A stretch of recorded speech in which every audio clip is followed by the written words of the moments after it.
Gawin tayo ngayong challenge question. Isang palaisipan. So, marami tayong tatanungin ngayon. If watching lang, ganito ang katanungan natin na gagawin. Kung ang ibon ay bird at ang manok ay chicken, anong sagot? Yan mga kaibigan.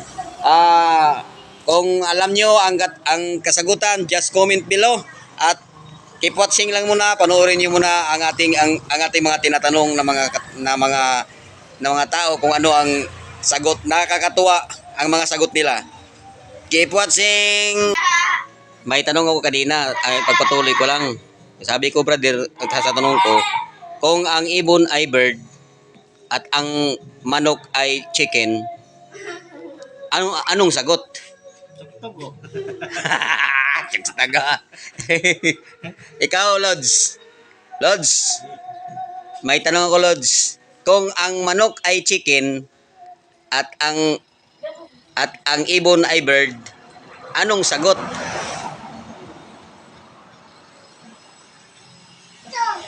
Chicken bird. Chicken bird. Sagot ng tanong ko. Ang tanong ko, itong katanungan na ito ay palaisipan. Ang tanong ko, kung ang ibon ay bird at ang manok ay chicken, anong sagot?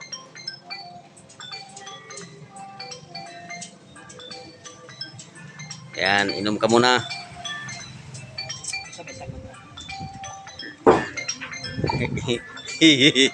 Anong sagot? Baso. Baso. Pato.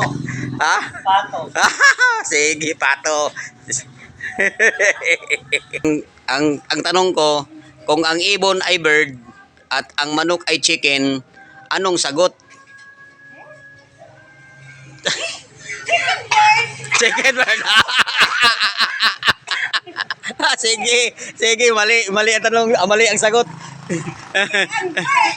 Oo nga, ang tanong, ganito ang tanong. Isipin mo mabuti.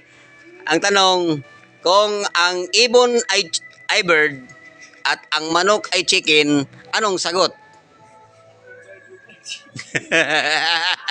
Ako libog puguno na di andan sa daw sa tugo.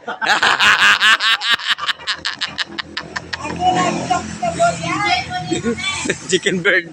Chicken bird, dalawa na kayo, chicken bird.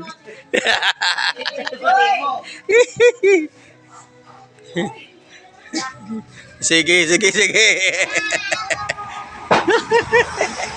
Ayan, mga Lods, oh. Mga brother Lods, oh. Ayan. Sila Lods Ropo at saka si Lods Pimar.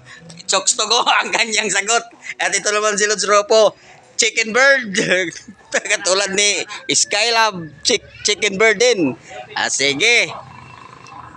Sige guys, kung alam nyo, just comment below.